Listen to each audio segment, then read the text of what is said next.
ตัวเซ็กซี่แถมมือนี้นะสิไปไส้นี่แต่งมาได้หูซื้อแต่งตัวเซ็กซี่ได้หูลิ้นติ๊กต็อกดิเวียกประจำเนาะได้หูบ้านี่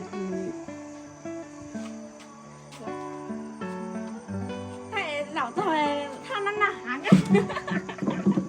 ฮะเบิ่งผ่านะฮะมีอันนี้แม่นแอปเบลที่อันนี้นะ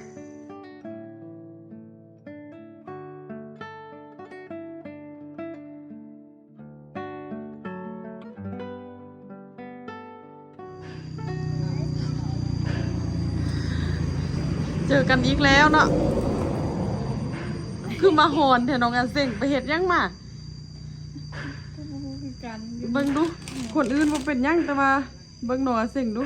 เหือแตกสะแตกใส่เบิดโดนนาลาว่าไปให้เด็กบ่ได้ไปละฝนตกเนาะฝนตกไปบ่ได้ไปก็ลำบากโอ้เจ้าบ่ได้ไปแล้วเข้ามาเขาก็ตั้งใจมาอยู่แล้วแต่ว่าโทรบอกให้เจ้าไปแล้วอันเอาเครื่องมาซอยมันบ่ฝนตกเราบ่ได้ไปเลยน้องอาเซงคือแต่งตัวเซ็กซี่แถมมือนี้นะสิไปไส้นี่แต่งมาได้หูซื้อแต่งตัวเซ็กซี่ได้หูลิ้นติ๊กต็อกดิเวียกประจำเนาะแล้วพ่อแม่น้องอาเซงได้มาบ่นึกว่าบ่ได้มาพ่อไปลิ้นปลานั่นเข้าแล้วแม่ไปไทยโอ้แม่กับเอื่อยไปเจ้าคือโหนเทนอสิ่งบ่ได้ไปอาบน้ำเนี่ยเบิ่งดูเหือเต็มโตเลย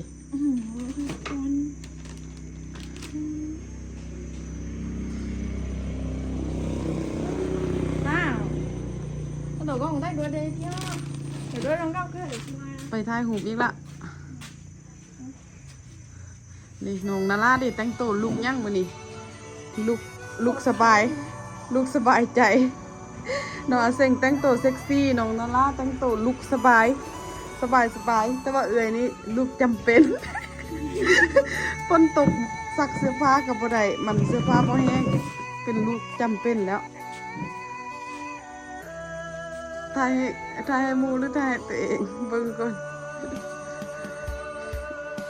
ถ่ายหูบ่นี่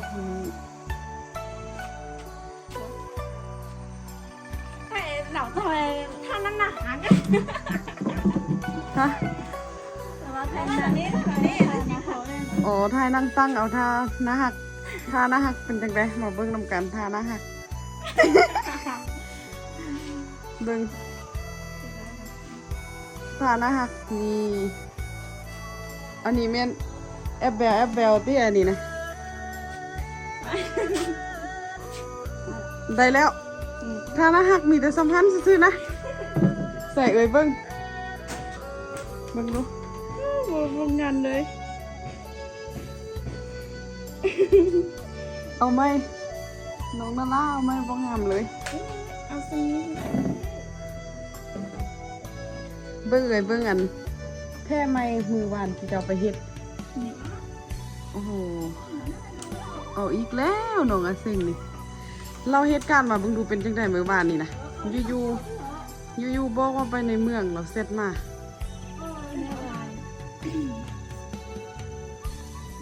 那别弄，没效果。มื้อวานนี้ไม่ดีเอาเหตุการณ์มื้อวานนี้นะฮะเบิ่งดิใส่ตัวนี้นะตัวนี้มันออกมานี้เราโอ้เบรกนะตินี่มันออกมานี้แล้วมันมาแก้ตัวนี้แล้วโอ้มันรุดเรามันไปเกาะอันนั้นวิวฮั่นแล้วพากันล้มพักกินเฟอร์เคี้ยวเลยเต็มที่เลยนะเล่นไปเลยเห็ดแบบใดไปเลยเห็ดแบบใดถึงที่แล้วนะเราไปนะแค่เสียน้องเซงเลยนะแต่บ้านเราพาเขานี้ไปเจ็บพวกเขาอีกหรือเปล่าลงไปน้องเซงว่าโอ้ลงไปไปสุด แล้วเฮ็ดจังได๋ยูไปหรือว่าขี่ ขี่ไป ขี่ไปหาด บ่ฮู้นะบ่ฮู้ว่ามันเป็นนั่นได้ก็ขี่ไปก็มันแบบเกิดแล้ว อยู่เจ้าลมอยู่แถวใด ความรู้ที่บ่มีนาแนตุเปลือนนะเขามา ถึงนี่นะโอ้ลมอยู่พุ่นแล้วมาแป้งอยู่ภาษานี้ไข่แต่อันมาหอท่านพอดีมีหารเนาะบ่ซันนี้บ่สิเฮ็ดจังได๋เลยสิจะสิเมื่อเลย เอาเมื่อเลย ก็เอาตัวน้ำมัดแล้วมัดเลย เอามัดไว้ เอามัดไว้ โอ้อันที่เจ้าเปลี่ยนอยู่นี้หรือว่าเข้ามัดไว้ให้เราเข้าไปเปลี่ยนอยู่ในเมือง ก็มัดมาหกหามข้าวลำเพียนหาม เท่าใดแป้งรถเมื่อวานนี่ 10 เขาเปลี่ยนอันนั้นให้ไหมฮะนะอยู่ๆกับอันแบบ อุบัติเหตุเนาะอันนั่นนะนี่แหละเฮาขี่แบบเฮาบ่ได้เช็คสภาพรถเฮาบ่ฮู้เลยว่ารถเฮาเป็นจังได๋หั่นนะพอเฮาเอาขี่ไปรุ่นๆแล้วมันสิเป็นแบบนั้นแหละอุบัติเหตุเกิดได้ตลอดอยู่ๆอันเห็นน้องนาราส่งมาเห็นอันฝึกเขี้ยวเกี่ยวใส่รถ อันนั้นแม่นสิจะเอามัดบ่เอาอันนั้นมัดไว้แล้วขี่มาเราจะเอาไปย่างในเมืองมื้อวานนี่ กระเบาเครื่องแต่น้องเซงเบา ก็น้องนาราเด้เอาเขาบ่ได้ส่งข้อความหาเจ้าบ่ซะนะ ก็บ่ได้ซกแต่น้องคิดว่ามันมาหอมแล้วมันมีแต่ห้ากะมาหอมรักนอน เมื่อวานนี้ตอนค่ำแล้วมันส่งข้อความให้เจ้าสั่งยังอีกแล้วเฮียนเอฟเครื่องแล้วเดี๋ยวนี้สั่งเสื้อตลอดเลยน้องอาเซงนี่ ส่วนไล่อันมีแต่เสื้อน้องงามเนาะกระโปรงอันนั้นอันนี้บ่ค่อยงามเนาะยานสั่งมาแล้วนุ่งบ่ได้เด้เราต้องไปเบิ่งเอาเองเลย แต่ว่าเสื้อหันแม่นตัวน้อยเด้ตัวใหญ่เด้ก็ใส่ได้เนาะน้องอาเซงเนาะน้องนาราที่สั่งมื้อย่างมื้อวานนี่นะ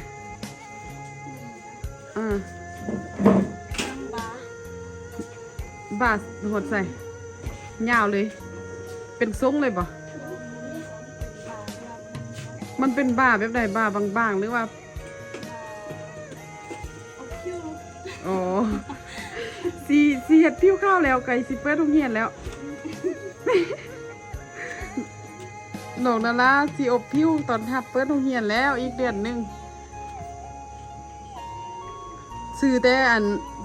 ค่าบ่หรือว่าแค่นก็เอานำใส่แต่ค่าเนาะเบิ่งอันก่อนสิมานี่ลิ้น TikTok ได้แล้วบ่ยังบ่ได้จักคลิปเด้อแต่งต่อมาเพื่อลิ้นอยู่นี่จัดไปกองบ่งามบ่เป็นหยังคนงามแล้วฟิลเตอร์เจ้าข้าวๆหั่นบ่เอาเด้ออันค่าตะกงอยู่ไหนเอาบอกเอาค่าตังกงมาให้เอื้อยยืมได้หันน้องนาราดิบลิ้นน้ำมูเดี๋ยวบลิ้น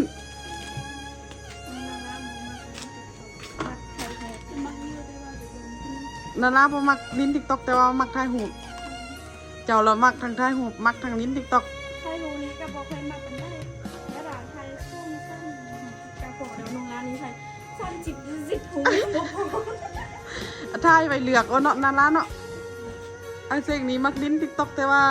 บ่มักถ่ายรูปถ่าย2-3รูปบิดให้มันออกแล้วค่อยดึงขึ้นมานั่นดิดึงขึ้นปะนี่ดึงไซส์มันนี่นะดึงนี้นะจะจับเดี๋ยวแล้วดึงไซส์มันแล้วหั่นออกมาทางนอกให้มันเน้นโอเค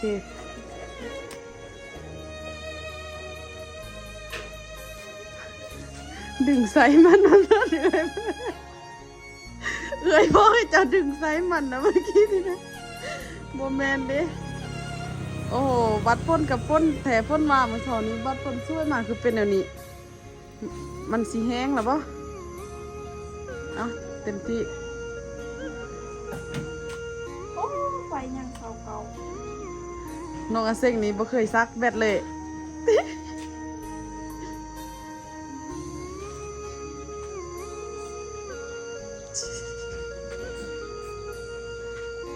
น้องนาราเอาตาส่องสันมาเด้ติเอาตาส่องสันได้เอาซ้อเต็มคิวได้ปานนั้นบ่อยากเล่น TikTok ว่าซะ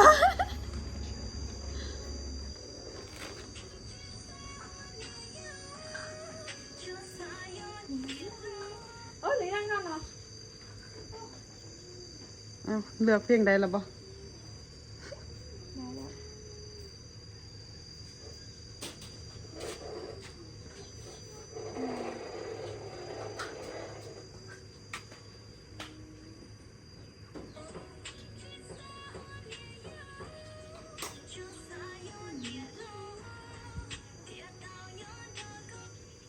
แล้ว ลิ้นเลย เอาจับไป เอา เริ่มไหม หยัดไซหยัดไซก่อน คือเอ่ยบอกดึงไซมันขึ้นมา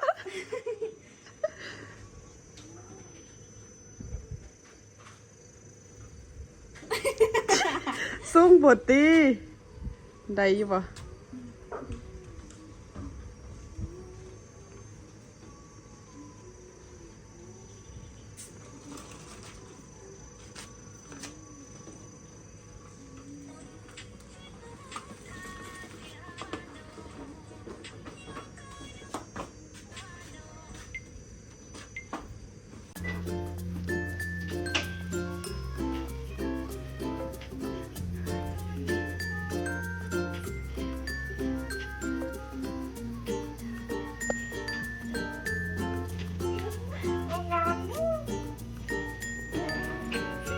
นี่เลย